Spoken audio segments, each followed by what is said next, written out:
current market price of the equity is 80 rupees. The price may rise to 100, fall to 70. Risk free rate is 10% ಅಂತ ಕೊಟ್ಟಿದ್ದಾರೆ. Okay, call option on this equity has a exercise price of rupees 80.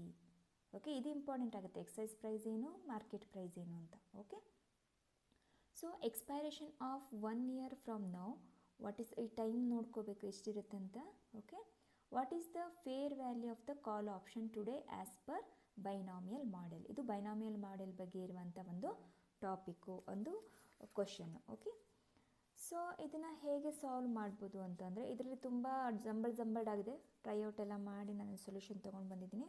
Okay, ನಾನು ಹೇಳೋದ್ರ ಬಗ್ಗೆ ಅಷ್ಟೇ concentrate ಮಾಡಿ. ಈಗ ನಮಗೆ ಕೊಟ್ಟಿದ್ದಾರೆ, like ಇದ್ರದ್ದು ನಾವು ಕರೆಂಟ್ ಪ್ರೈಸ್, ಮಾರ್ಕೆಟ್ ಪ್ರೈಸನ್ನು ತೊಗೋಬೇಕು. Market price they have given 80 rupees. Okay, ಅವ್ರೇನು ಹೇಳ್ತಿದ್ದಾರೆ, 100 rupeesಗೂ ಹೋಗ್ಬೋದು, ಇಲ್ಲ 70 rupeesಗೂ ಹೋಗ್ಬೋದು.